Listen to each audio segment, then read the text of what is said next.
Now let's move to the final part of this result. So this shows that orthogonal projection operated onto, itself is again really, what do you call, is going to return the orthogonal projection. Okay?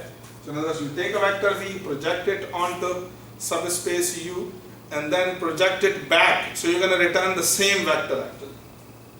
Okay? Anyway, so it's like we projected V onto U, so we got U, and when I project U again onto U, so I got the same vector U. That's what I'm saying. So I hope that my language is making sense to you. So the last part is really to prove the the D part. And in order to prove the D part, I need two vectors. So let's take V1 and V2 from this space V, and say V1 is really U1 plus W1, and V2 is U2 plus W2, where U1 and U2 are from U, and W1 and W2 are from U perpetually. Okay? And now let's apply the projection operator U operated onto V1 and its inner product with V2. Now the orthogonal projection of V1 onto the subspace U is going to be equal to the vector U1. Okay? The vector U1, and this is going to be U2 plus W2. Okay? So I can simplify it a bit more.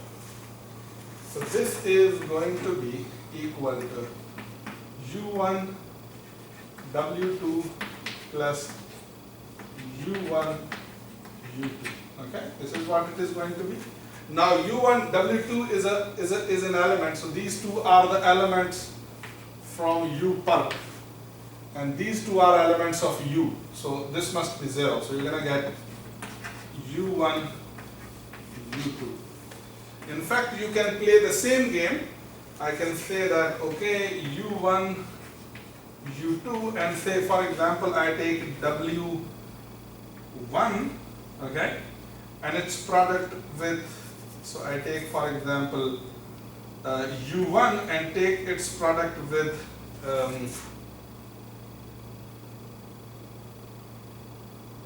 okay, I take its product with, so I take for example W1 and take its product with U2. So what would be this? This is also 0 because W1 is orthogonal to U2. W1 is from the U perp and U2 is this. So I can add these and I can get U1 plus W1 and U2. This is what that you're going to get. Now this is vector V1, and I can treat this U2 as the orthogonal projection of U onto V2.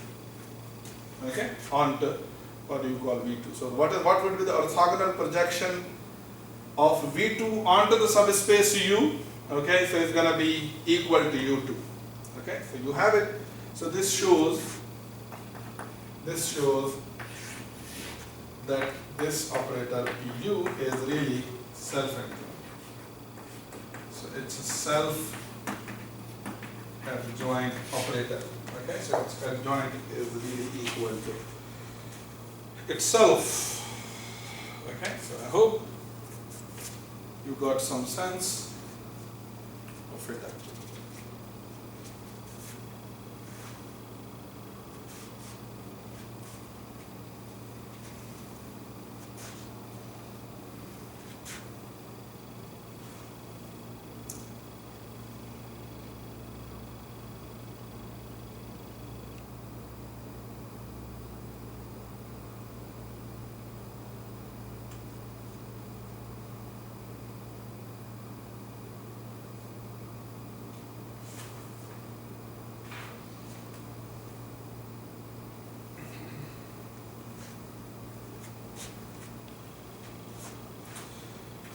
There is one little example.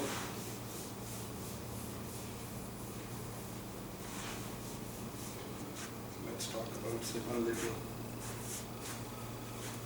example which goes like this actually. So if you remember, we said that let U is a subspace of, say, span Fn. Okay, U is a subspace of, say, space Fn with, say, orthonormal bases with, so I'll use this symbol, with orthonormal bases U1, U2, UR. Then we know that the orthogonal projection of U, okay, we saw the first example, is the matrix U multiplied by the U star. Okay, where U is what? Okay, where this U matrix is what? It's the vector whose columns are these vectors U1, U2 up to UR. Okay, so this is the matrix U. The question is, what would be, for example, orthogonal projection of U path? So this is really, so this is, say, operated onto vector B. So this is really I minus orthogonal projection of U operated onto vector B, where I is identity vector, so let's call it, say, V, minus PU operated onto V. So the PU operated onto V is like UU star matrix operated onto V. Okay, I can write this, the V vector, as well, that the identity matrix multiplied with, what do you call, V. So this, therefore I can say that the identity matrix minus UU star operated onto V. So the the matrix representation of orthogonal projection is this matrix I minus UU star actually. Okay, so I minus UU star. So this is really the orthogonal projection of I onto the orthogonal perpetual. Okay, orthogonal perpetual.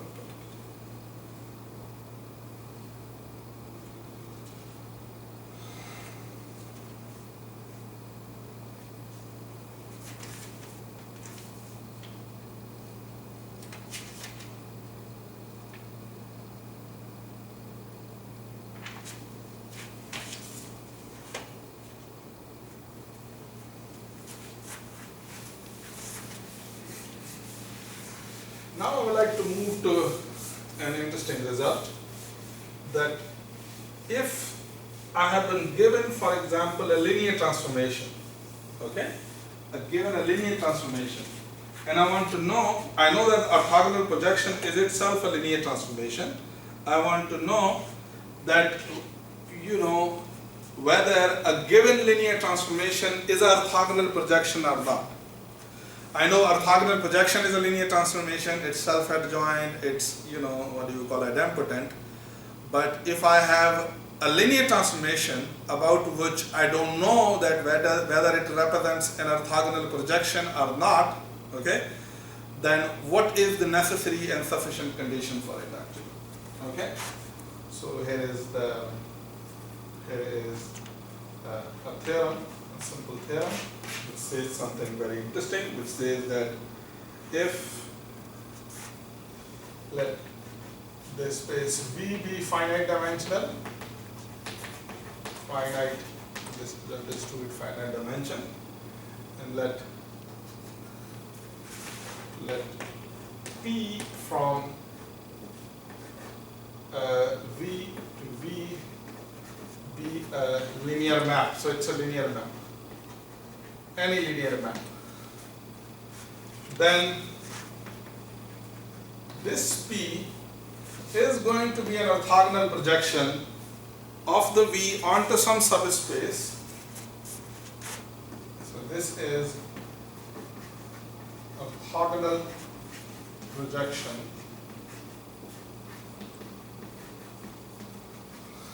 okay, if and only if P is self-adjoint, okay, P is self-adjoint and it's idempotent. Self-adjoint and idempotent. So any linear transformation that is self-adjoint and idempotent is an orthogonal projection actually. So here is the interesting thing.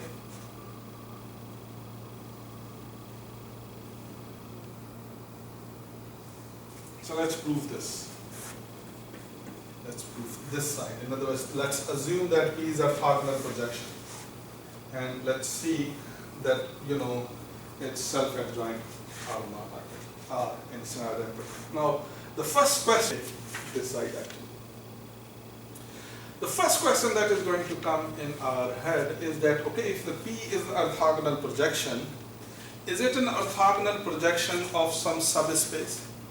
Because if it is an orthogonal projection of some subspace, then I know that orthogonal projections onto some subspace is really idempotent and self-adjoint. I don't need to prove it actually. So my claim is that any orthogonal projection, which is a linear transformation, okay, is basically orthogonal projection of the space V onto a space U, which is U where U is the range of the P actually. U is the range of the P. Okay?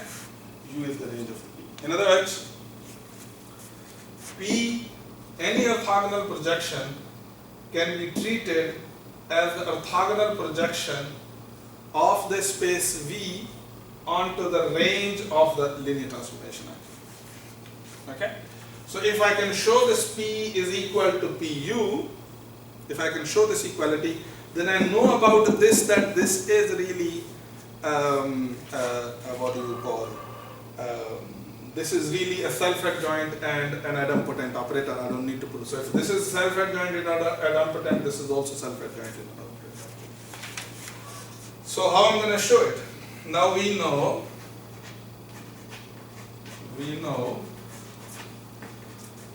that a V, that any space V, so if V is finite dimensional, it can be written as the direct sum of the range of this linear transformation P plus the direct sum of the kernel of the linear transformation P.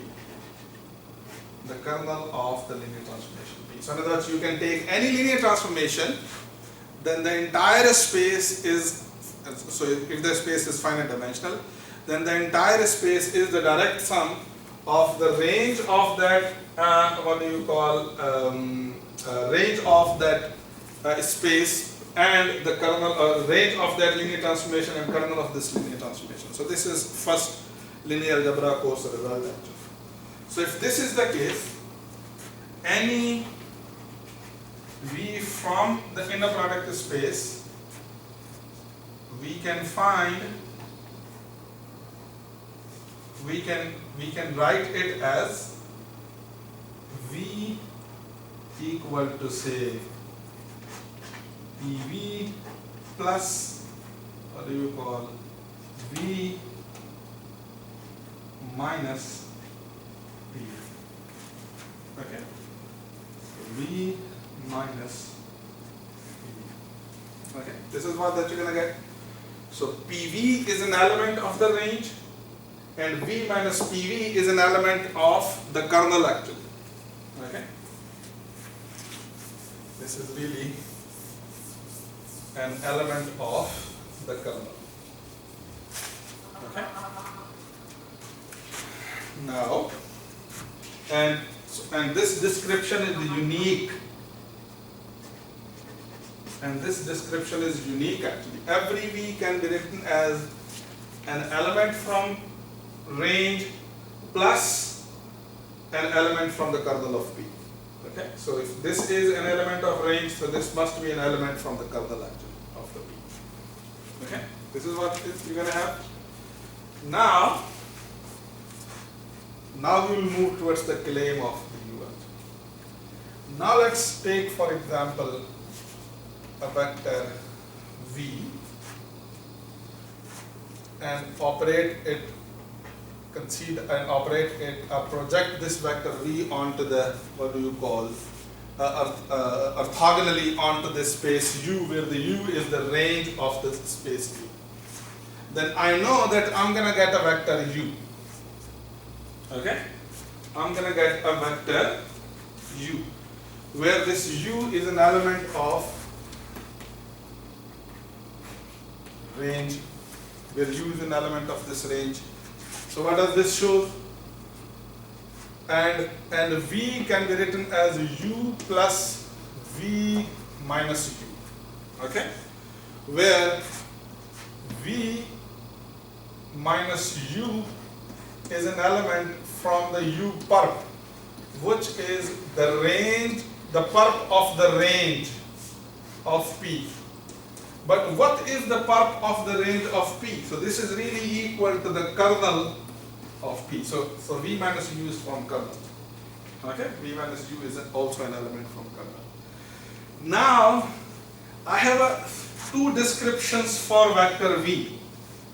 So one description is this, and other description is this. And since all such descriptions are unique, okay? Since all such descriptions are unique, so what does, is going to follow from the uniqueness of the description, what is going to follow? That this U is basically PV. U is basically PV, and V minus PV is V minus U actually.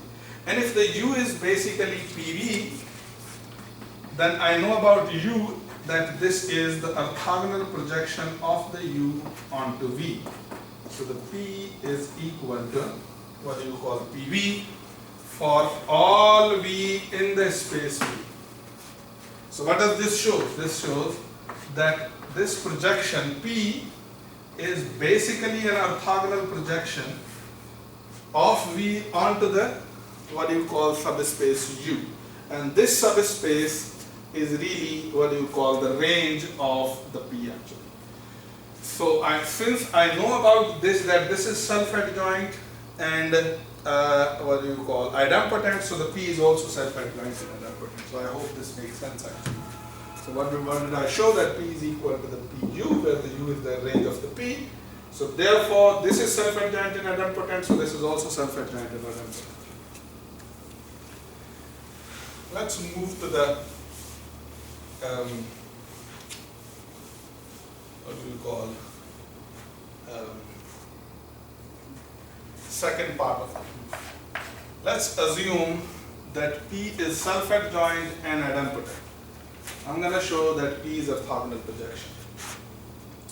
P is orthogonal projections.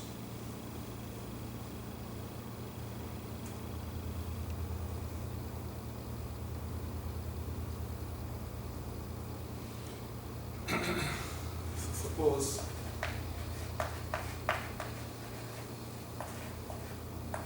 P is idempotent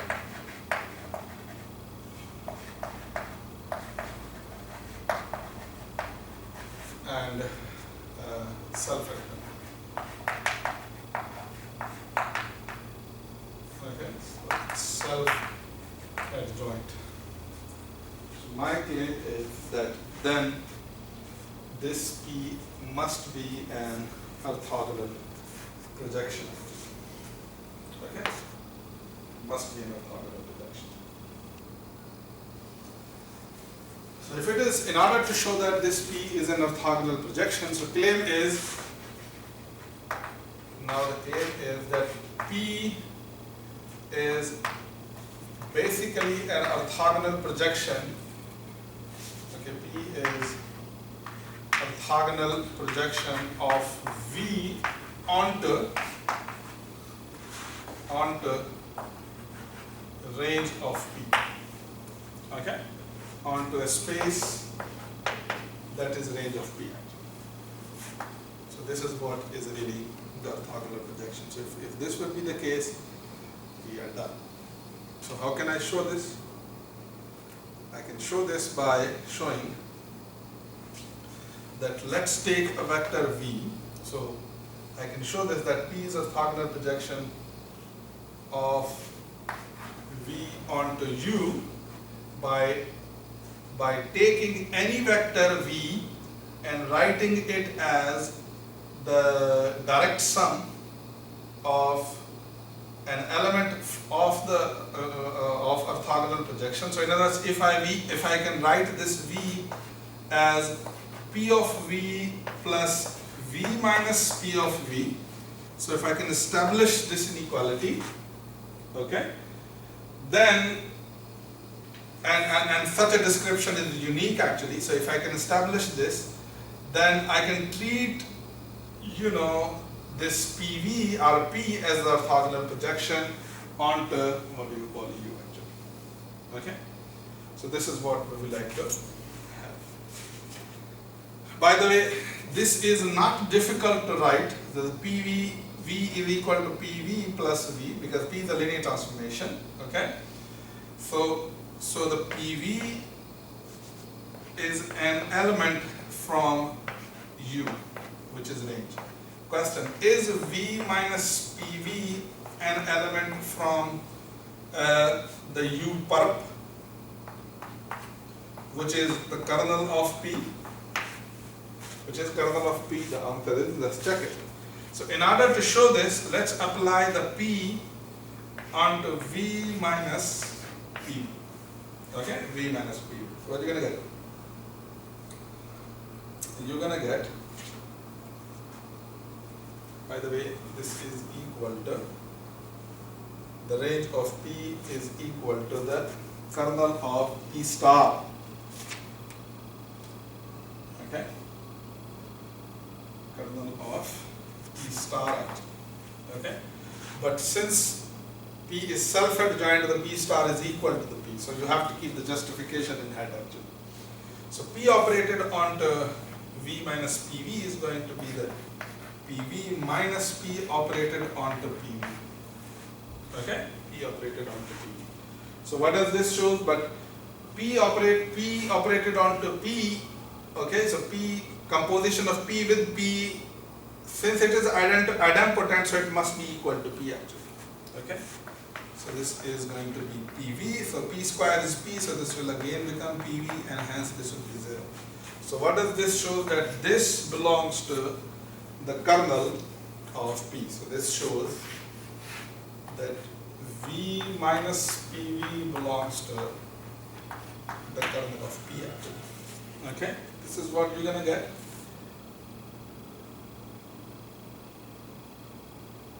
And if this is the case, then we are done. Okay? Because we took an element from V, okay, and wrote it as the sum from U and what do you call the U perp uniquely, where the V minus PV is really equal, V minus PV indeed belongs to U perp actually, because it belongs to the kernel of P. And why this is equal to the kernel of P?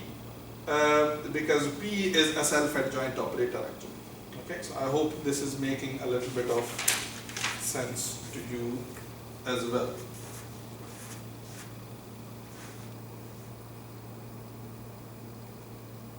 Sense to you as well actually. So the conclusion remark that I would like to write from here, the conclusion that I would like to write here is this, that if P is any orthogonal projection, okay, so the conclusion that you can get, that if P is an orthogonal projection, then V can be written as the direct sum of the range of the P plus of the kernel. So we know that, okay, if you have a linear transformation V,